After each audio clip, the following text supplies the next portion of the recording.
Okay, it's 2022. It is January, and this, I believe, is the first Rant and Random Thoughts video for the year. First, I'm going to start out with some prepping notes, then I got some logistics stuff, and then I got things that just piss me off. First off with the prepping notes, it's January. This is the best time to remember to do your inventory checks and rotations. Go through, and what I do, I check my stuff, and if it has a best by date of that year, I pull it, set it to the side, and it gets rotated that year. When I rotate it, what I'm doing is I get a count of, say I have 6 cans of soup that have to get rotated for that year.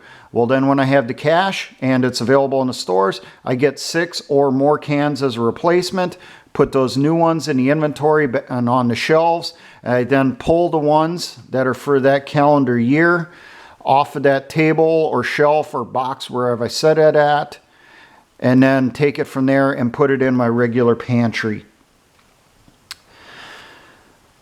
You should check all your items, or at least select of them. If it's dry goods, you could probably get away with doing select checks, like pulling one particular case in one area, another case in another area, just doing it random, and then marking that case that you checked it on that month, that year.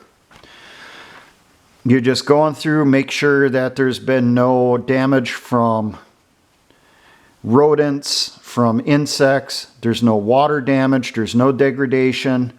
With canned goods, you're checking to make sure there's no signs of the cans failing, no signs of botulism.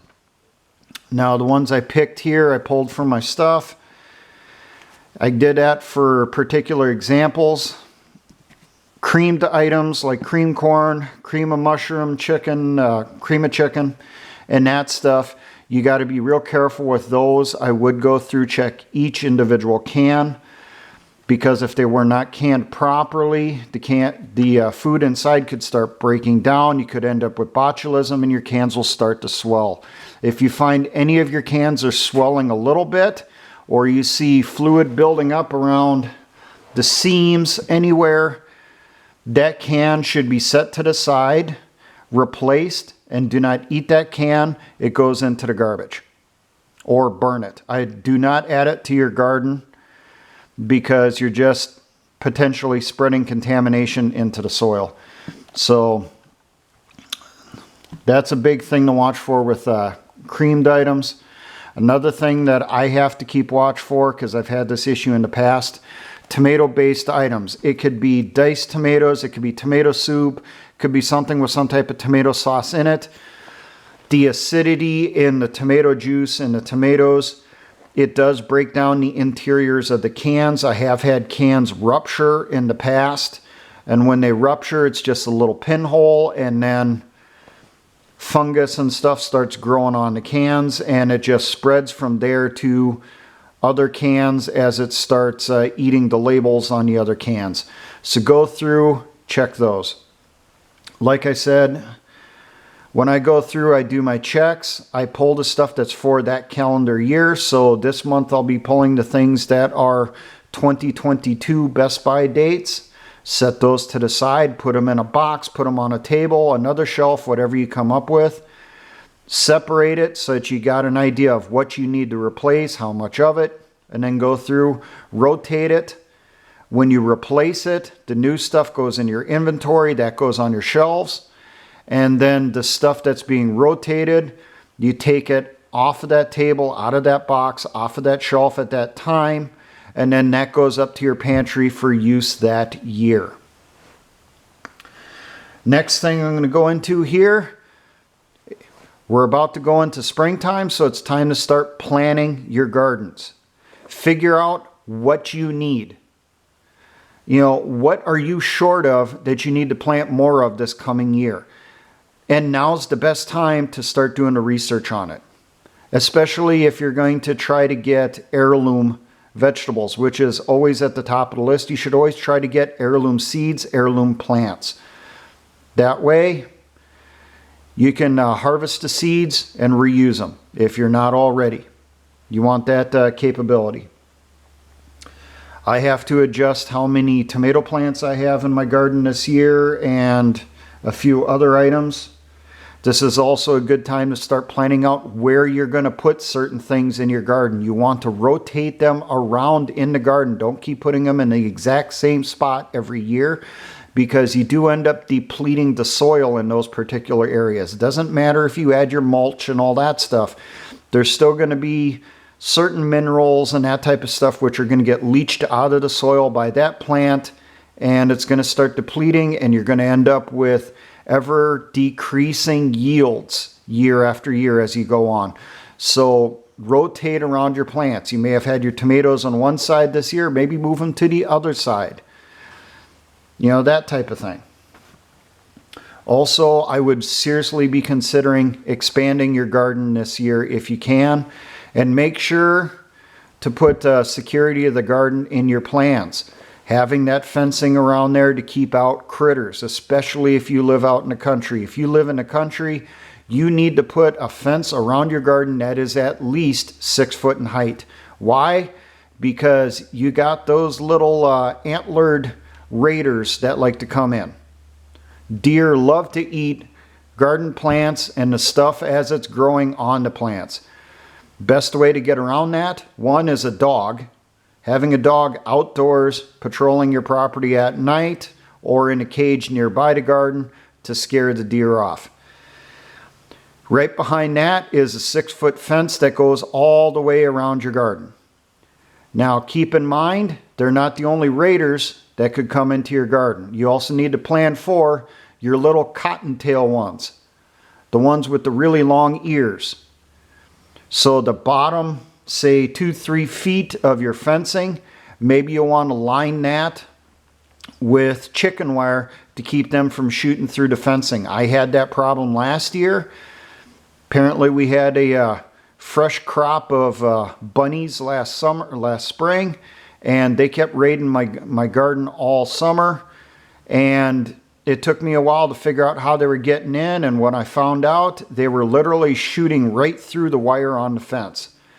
It's not very wide. It's only about 2 inches wide, but it was just wide enough for these little young bunnies to get right through there, get into the garden, and mess stuff up. So plan for that also. This is the time of year that you can sit down, plan the stuff out, do some research, so that when everything melts off, everything defrosts, you can go through, do those improvements on your garden. And then once we get into the beginning of summer, you can go through, start planting everything. Have it all ready to go. Also, we don't know what the seed and seedling availability is going to be like this year. There's rumors it's going to be bad. You're not going to be able to find what you want because of demand. Well, this is a good time to find your sources. You know, what's the primary place you're going to look? What's your secondary, your tertiary, supplementaries? So if you can't get it at any of those places, you know, your first choice, second choice, third choice, well, you still got your fourth, fifth, or sixth that maybe you can get it from. Next up, let's go into logistics. There's a few things on this. First off, everyone's been talking about for the last month and a half, China is cornering the market on commodities. The last numbers I had heard was China had purchased 64 to 67% minimum of the world's corn production for 2022. They've gone through, they've bought up the futures on it, and they will be taking delivery. They've purchased over 50% of the world's rice supply. I think I heard it was up around 60. The last number I heard a couple weeks ago. They had also purchased around 54%, I think is what I heard, of the world's wheat supply. And that's just on those items. They're buying up food stable, long-term storage food items like there's no tomorrow. They're stocking up. Reason for it? Who knows? I still suspect that they're going to be going into Taiwan here sometime this spring, When that happens, there will be international backlash. Maybe they're anticipating embargoes and they're trying to secure the food supply so that they can weather through it and keep their people from rebelling, hopefully. There's also talk of the Chinese economy is falling apart, that it's as much of a pyramid scheme as the US currency is. And it's starting to fall apart. Who knows the exact reason for why they're stocking up on these food commodities, but they are. And it will start affecting the prices that you will pay in the stores here before the end of the year, probably before we even hit summer. So right now, still available at the stores. You should be buying up rice and any other product that has a source in Asia. A lot of the rice does come from Asia. Buy it up now because it may not be there in the store later in the year when people are going to need it. Buy it up, preserve it, get that practice. There's plenty of videos out there for how to put the stuff into Mylar bags inside 5-gallon buckets or 7-gallon buckets. Setting it up like this, like I do for cachets. Vacuum sealing it, whatever you so choose. Lots of videos out there. It's extremely easy to do. Another thing I should mention is there are reports that China is going to be closing some of their ports here soon. The excuse that they are using is COVID.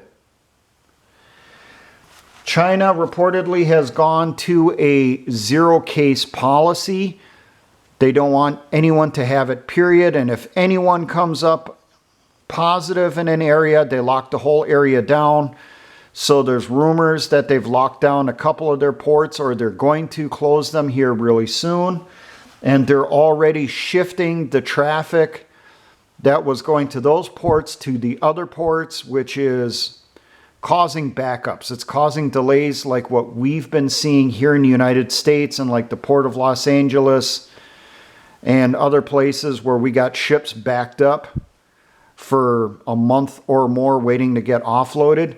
They're starting to have the same type of thing on their end where it's train loads, truckloads of stuff showing up at the ports and they can't get it loaded on a ship fast enough to send it over. Plus they're coming up on shortages of ships for multiple reasons.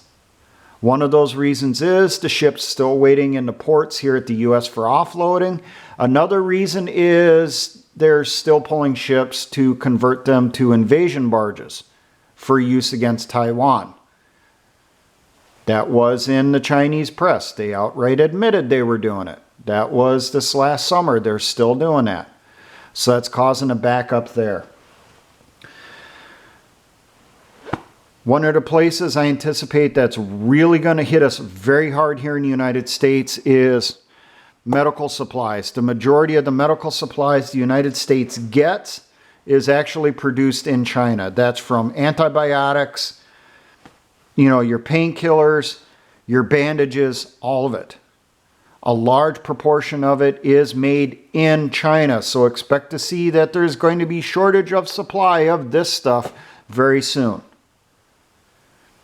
So buy it now when it's cheap so that you're not one of those people scrambling to rush to the store to get it when it's not on the shelves. Stock up now. As I said, it's income tax time. You should be getting a refund. Use that to pay off your bills and then go through, use that money, purchase additional supplies. As all of us have been saying, stock it to the rafters.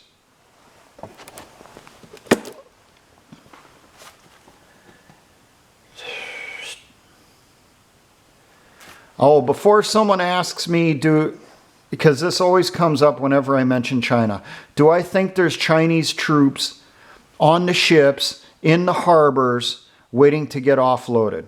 No. You can only keep a soldier, a sailor, a marine on a ship for so long before they start to go stir crazy. I do not anticipate right now that there is any Chinese troops on ships in U.S. harbors. A lot of other people have been saying this over and over and over again, but people still keep asking that question. Is it possible they'll do it in the future, like when they invade Taiwan? Very possible. I personally would. After I would secure Taiwan, if relations are bad with the United States, the U.S. has declared war or whatever they decide to do, yes, I would have ships on the way to the West Coast carrying troops to use to secure the ports, and then expand out from there like a drop of oil on a lake. One of the first scenarios I ever wrote up when I was still in the military was how China could invade the United States and actually get a major foothold really quickly. I don't know where the paperwork is on that. I could check around, but I doubt I still have it. I probably tossed it years ago. Okay, now into the things that should piss you off, or at least piss me off. First off, I got to cover at the top of the list here, SCOTUS, Supreme Court of the United States. They had their mixed ruling, which we're all aware of. They said that OSHA could not go through with a mandate for a certain jab. They said that it's beyond the scope of OSHA, what they're allowed to do. And then the Supreme Court ruled right afterwards that they found it perfectly legal and constitutional for medical personnel, certain medical personnel, to be mandated to get that same jab. Now, something that I noticed, I haven't read the actual rulings on the stuff, but I heard this a few times. When it came to the OSHA case, Occupational Safety Hazard Administration, the Supreme Court said, and I don't think many people caught this, is that OSHA could not do it because there was nothing passed by Congress authorizing them to do it. And on at least one of those news reports, it was mentioned that the Supreme Court had in their ruling that if Congress makes it mandatory, they pass a mandate at the federal level, then it can be done. So don't get too happy about that the Supreme Court ruled that a mandate is unconstitutional. They literally wrote out in the ruling, from what I have heard, telling the administration how to get what they want. They just can't do it through OSHA. Now, will they do it with it being an election year? Your guess is as good as mine. I fully anticipate there is going to be some shenanigans happening in November of this year. And we're going to have some really questionable shit going on, which we're going to be told that it's conspiracy theory to think that this occurred. Basically, repeat of 2 years ago. So at that point, if they know that they're going to pull some shit in November, does it really matter to them if they supposedly commit political suicide by voting and passing a mandate?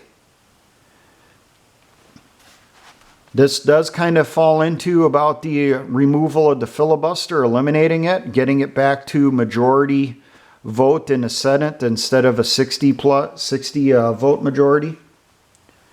As soon as they get that approval that they can pass things with 51 votes, they're going to start ramming stuff through there at lightning speed. The voting rights bill, which is not about voting rights, that'll be the least of our problems at that point. You can in every leftist nightmare that they've been passing and ramming through on the House, you'll see the same production line top speed getting rammed through at the Senate at that point. It's just going to be a flood, one after another, after another, after another. And for those of you that are looking for a certain Cheeto-haired individual to come through and save you in 2024. Face it, people, he wasn't on our side. The only ones were having 4D chest plate against them was us. Just realize that. I do anticipate that the Democrat candidate in 24 will be Hillary Clinton. I think that's part of the reason why they've been rolling her out in her hearse to all these little public appearances on TV, and why you have controlled mouthpieces are talking about, oh, it's a great idea. They're getting ready to put her up there as the candidate for 24. And let's not forget, you know, certain things succeeded in 20 that didn't in 16. So now, Madam Hillary now has the game plan that does work on how to get her to her ultimate goal. And her ultimate goal is, like Senator Palpatine, unlimited power! Truthfully, I expect to see her walking around with a black robe and scarred face, you know, shooting Sith lightning out of her hands after she would get it. Which is a nice little transition into this next one. How many of you have heard in public schools across the United States now, they are promoting Satan clubs? I kid you not. You can do research on this. Reportedly, Tucker Carlson even did a report on it late last week or early this week. The Temple of Satan, the Church of Satan, is promoting Satan clubs in public schools. And the public schools are promoting them. They are encouraging students to join them. Apparently, there's no such thing as a separation of church and state when it comes to the Church of Satan, which is one of the excuses they use to keep out Christian religious or affiliated clubs out of public schools. That doesn't apply when it's the Church of Satan. When it's the Church of Satan, then the public school staff promote it. Now, for those of you that haven't heard on this, we're not talking that this is going on in junior high or high school or even middle school. This is being targeted for grades 1st grade through 5th grade. So you're looking at your 6-year-olds up to like your 10, 11-year-old, I believe. Yeah. You know, what's that thing that pedos always say, get them while they're young? Well, the Church of Satan's definitely doing that, and it's being promoted by school districts across the United States. The stories are out there. If you don't believe me, look it up yourself. Apparently YouTube doesn't like us posting links to stories that they don't approve of, so I can't post that stuff anymore. We'll see. Maybe I can make something appear at the top of the comments on the stuff, but I don't remember if I have the article yet. Now, next thing we're going to get into, the big hubbubaloo here about a certain little exercise that's about to take place in North Carolina. It is Robin Sage. Now, for those of you that do not know what Robin Sage is, and by this point you should, because veterans have been posting videos about this left and right, telling you guys what this is. Robin Sage is an exercise that is conducted multiple times a year by the JFK Special Warfare School at Fort Bragg. This is the end of cycle certification exercise for new Green Berets. This exercise has been going on since at least the 1960s, if not the late 1950s. Now, I did some research into Robin Sage years ago because this is it's a great fucking exercise. Seriously, for those of you looking at how to do your training exercises for your unit, this is definitely something you should look into and try to copy at least parts of it in your exercises. In Rob and Sage, the potential Green Berets, these are guys who haven't graduated yet. They now have to take all the things they were taught in the classroom, all the things they were taught on the ranges at Fort Bragg. They have to put it into action. They get dropped in civilian areas in North Carolina away from Fort Bragg. The areas that these exercises are done in are the areas they have been done in for about the last 60 years. So this is nothing new. This happens all the time in those areas of North Carolina. Sometimes they cover more counties. Sometimes they cover less counties. It just depends on the scenario they give that class. But remember, what's the mission of a Green Beret? It's not to kick in doors and shoot people in the face. That's the Navy SEALs. The job of a Green Beret is to go into hostile territory, create or meet up with local resistance forces, improve their capabilities, and then assist them with overthrowing the local threat. So they typically get dropped into an area. They meet up with a group of people who are already pre-designated. The people that participate in this exercise are usually veterans that live in that area, ones who volunteer for being part of this exercise, or they are family members of people who have been involved with the exercise since the beginning. It gets passed down from one generation to the next, to the next, to the next. I've heard that they literally pass off things from one generation to the next. So granddad was George Jones. Well, when he's too old to do the exercise, his son then becomes George Jones in the exercise. And then when he's too old, his son takes over as George Jones. And it just keeps going down. So they continue the scenarios. So the people that are going to be part of this exercise, they're already designated. They know they're a part of it. They've been doing it for a really long time. The Green Berets go in. They meet up with this little fledgling resistance cell or freedom fighter cell. They then assess that cell, find out what are their capabilities, how many people are there, what do they need for supplies, what do they need for equipment, what do they need for training. They then go through and they make it happen. Green Berets teach basic infantry skills. They teach emergency medical skills. They also teach demolition skills. They teach communication skills. Those are their basic areas.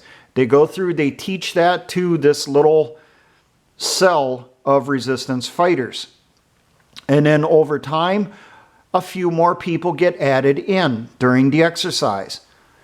These people could be ones coming in that are, they're fed up with how the Pineland military is oppressing everyone, and they have information to help out the resistance fighters. They want to join the unit. They do that. The Green Berets then have to assess, well, is this person trustworthy? Is this person a spy? If they're trustworthy, what training do they need? And it's just a continuous process of continuing to build up this unit and its capabilities. While this is going on, they also have to do missions. These missions could be, say, a raid on a fake power plant, which may be an old decommissioned one that's in the area. Knock it out with simulated explosives to cut off the power to a particular target.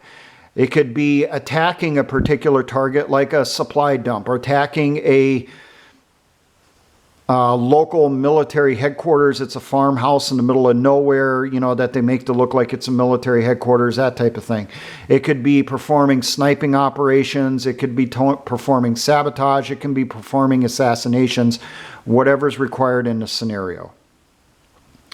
At the end of that scenario, they get a pass or fail grade. If they pass, They then get their Green Beret and they go off to a unit appropriate for their skill set. And the unit they go to is typically based off what languages do they speak and what's their specialty. This same exercise, Robin Sage, is also conducted at that soldier's duty station, also on a smaller scale.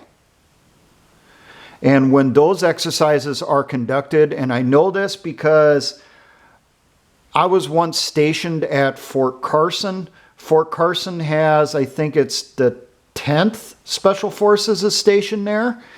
And we would hear every once in a while about them getting volunteers from support units to participate in their versions of these exercises downrange. So, for those of you that are in the active military, you're wanting to be part of this. The only way you get to be part of this is you have to be a support MOS. They do not take combat arms. They want supply clerks, they want mechanics, they want communications specialists, they want cooks, they want truck drivers, they want people who have very few combat skills, combat training, so that they can train them to be combat soldiers. They want to make things as difficult as possible for the Special Forces soldier, for that Green Beret, give them as realistic training as possible. Now, is it unusual for them to put out a notice to the public that this exercise is going to be conducted? No! And the reason for this is they've had people killed in these exercises before. I don't remember if it was 10 years ago or 20 years ago. I think it's closer to 20 now. There was a situation outside Fort Bragg. It was wintertime. Robin Sage was being conducted. A patrol officer, a local cop, was sitting at a speed trap. He seen a pickup go by. The cab was full of people, and there was one person sitting in back in the bed of the pickup truck, all bundled up. Well, this caught the cop's curiosity. He pulled over the vehicle because it's kind of illegal to transport people around in the back of the bed of your pickup truck. Now, when he was talking to the people, they were kind of evasive on giving answers. So he got a little suspicious.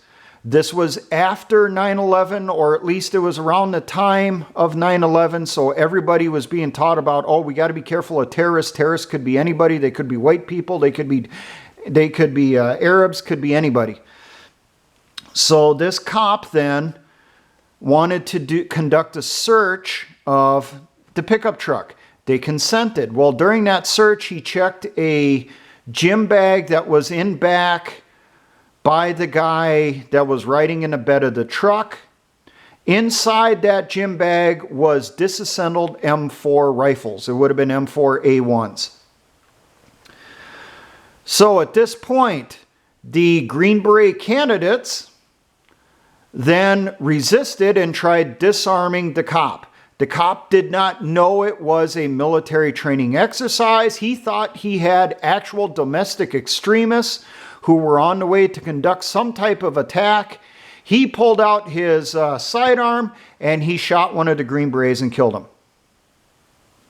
It wasn't till after that cop's superiors showed up, after the medical technicians showed up, after representatives from Fort Bragg showed up, that cop went, whoops.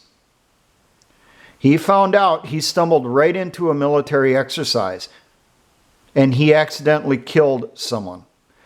Now, the Green Beret candidates were not aware that this cop was not part of the exercise either. They thought he was participating in the exercise, that this was just another little test of their skills. And it ended very badly for them. Ever since that exercise, they do regular announcements where Robin Sage is going to be conducted. They'll let the local police know on that so that they're aware it's going on. They didn't do it before that because they wanted to make it as realistic as possible. Well, it definitely got realistic that one time, didn't it? And reportedly it had happened in the past before then also. It's just the military was able to keep it hushed up in the news. So they do put out the press release notifying local law enforcement that the exercise is going on. Now this one that's coming up is reportedly a little bit bigger than normal. It's going to take place in a larger area. And because of that, then they put out the press release telling everyone about it. And then it just took off from there. Now, I suspect, and I can't confirm this, but I suspect this story has been latched on to by certain governmental agencies. And they are promoting this across patriot media, across alternative media, across the militia movement. They're trying to stoke it up that this is training for martial law, that this is training for to take over the United States. And that's where you're getting all this talk about, oh, they're going to be fighting freedom fighters and all that. Well, in the scenarios Robin Sage uses, yes, there are freedom fighters. They're the ones that the special forces are training and using. That's their job. Their primary job is not insurgency. It is insurgency. You have to know how to do it before you can counter it. And that's one of the main objectives of Robin Sage. Is this particular scenario been changed to a counterinsurgency? Maybe. Who knows? The Pentagon isn't exactly pro-American now. It's actually Marxist, if you haven't noticed, because of Secretary Austin and General Milli Vanilli. Okay? These are not constitutionalists. These are Marxists. Did they get a little hand in there, get the Special Warfare School to change the scenario? Maybe. Is it something to be worried about? Hell fucking no. They're always going to throw in little changes on scenarios. And I think they're really promoting it this time to get the conspiratorial minded really riled up, because they want to get that one or two people that are hotheads, that have no self-control, who believe their lives are pretty much over, who believe that the government's going to come for them tomorrow, and get them so stoked up that these people will then travel to North Carolina to hunt down those Green Berets and do that first strike against the New World Order. They're trying to cause the problem that they will use to actually do it. Okay? Cause the chaos that they're going to give you the solution for. I really suspect that's what's going on. They're trying to get someone so stoked up that they're going to go in there and they're going to act on their own. And then you'll end up with dead soldiers. And then what will happen at that point? At that point, you will turn the military fence sitters against the American people, against the Patriot movement. Because as soon as those Green Berets are dead, you're going to have media reports about how the Patriots, how the militia is hunting people in the U.S. military. We need to do something about them right now. We got to take away their guns. We got to round them up. We got to put them in jail like they did the January 6th insurrectionists. You can kind of see how they can exploit this.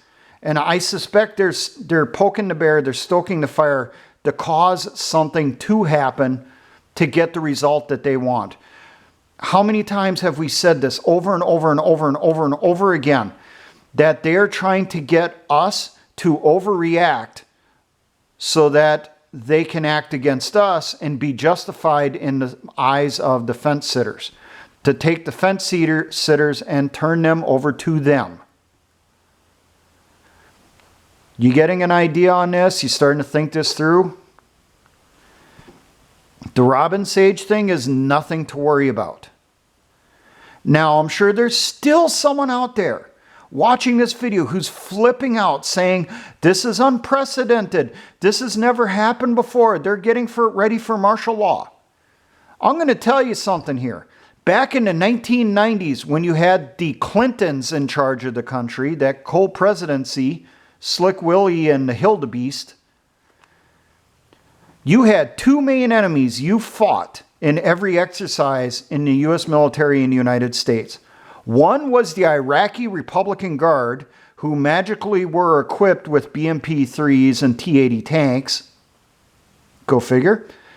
And the other enemy that you typically engage during exercises, and this was battalion level and below, usually, now remember, this is while stuff was going on in Serbia and that stuff. We were dealing with Yugoslavia. But the enemy we were facing at battalion level and below in our sticks exercises, in our qualification lanes and that stuff, was always American militias. And we would get told about the, I'll make something up here, the Jones County Freedom Fighters have set up a patrol base in this area, and your squad has to conduct a reconnaissance to locate them and neutralize them. That was the type of scenarios we had back in the 90s. So is it beyond the realm of probability that they're doing the same thing now? It's not unprecedented. It's been done before. And obviously, we weren't launched against the American people in the 90s. If we were, we wouldn't be here right now watching this video, would we? Think about it. Don't get riled up over Robin Sage. It's a huge nothing burger. There's nothing to this. So what? Their scenario says this. This is a normal exercise, and this exercise is basically going to be conducted the same way it was in the past, just a little bit larger area, which kind of makes sense. And what they write in this scenario really doesn't matter. I mean, the enemy, instead of calling them the local freedom fighters or whatever, they could call them Force X and Force Y. Does it matter? It shouldn't. It really, really should not. Don't worry about it. This isn't like Jade Helm. Jade Helm was kind of unprecedented. The lessons learned from that exercise, I can only guess at. This is different, and I've given you the reasons why. Now I'll pull this out here for you. I was able to get a hold of one of these. For those of you that do not know what this is a training MVP 62 fuse for the TM62 mine series. I still need to get the particular mine that this goes to, which is the Papa series, the plastic mines. Once I get one of those, I will do another video on the TM62 mine series, which will be about this fuse. There is not a lot of information on this. A lot of it is kind of guesswork, but I'll see what I can piece together once I get the rest of the training aids I need. So you could see that in the future. For those of you that like the historic ordnance videos like I did with the TM62 mine series, you have to go over to the video over on BitChute. I do not load them over on YouTube. They go over there. There are far more historic ordnance videos than you probably are aware of, and they're all over at BitChute. You also get to see them over on Patreon, my Patreon channel, before they even get loaded over at BitChute. So those of you that forgot or aren't aware of it, I do have the channel over at Patreon. The link to both channels are in the description of this video, down below the video screen here. I know a lot of you people skip over it. The links are right there. Click on it. You know, if you're not already subscribed over to BitChute, I suggest you go over and do it, because with the way YouTube is changing their policies right now, my channel could get pulled down in a moment's notice. No excuse. If that happens, I will post something about what happened, and it will be over at BitChute. BitChute is kind of the Wild West. It's not a very good video service. I don't like their search feature and that stuff. I think it sucks ass. But they're a lot more open over there for what you can post for content. They're a lot less restrictive.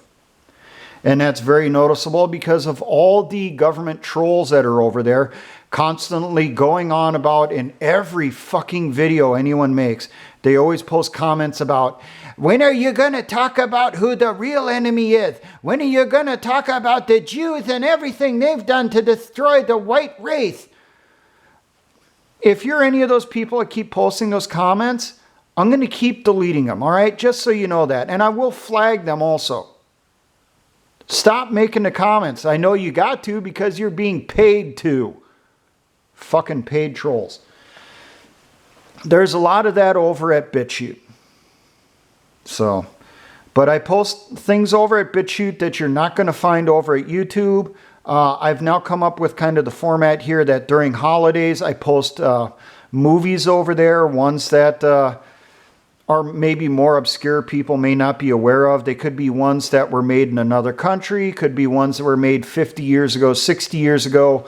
I've posted some survivalist movies that people have kind of forgot about but are kind of cult classics. I've posted old Vietnam War movies and other stuff over there too. That stuff usually comes out during holidays. And then also I post over there the historic ordnance videos also. So that's everything I got on the list here. I will also put out this one final notice. When I post videos now is going to change. It used to be I would post them on the weekends. My employer involuntarily transferred me to the weekend shift. So now my weekdays are open and new videos will probably appear during the week.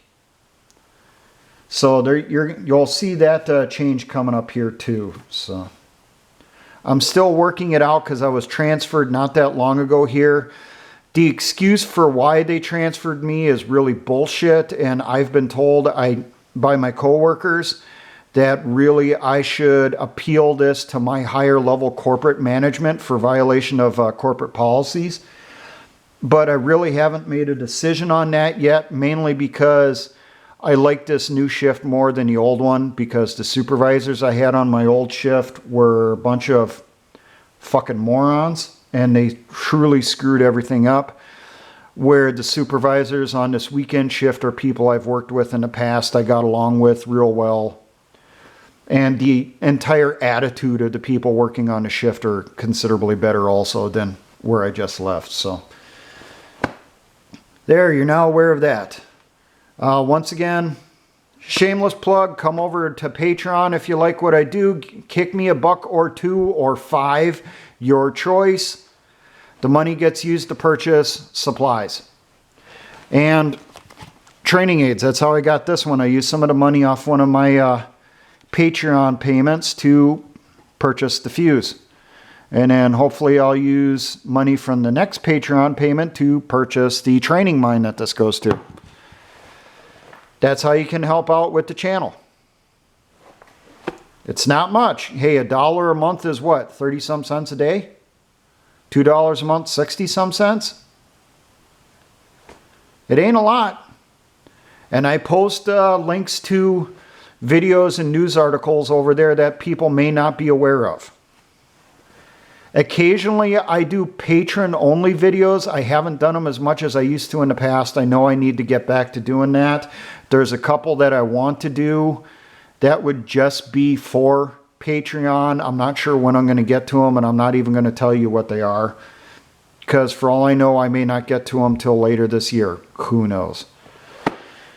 But for all my engineer brothers in the Patriot and Militia movements, always remember, Essayons, let us try.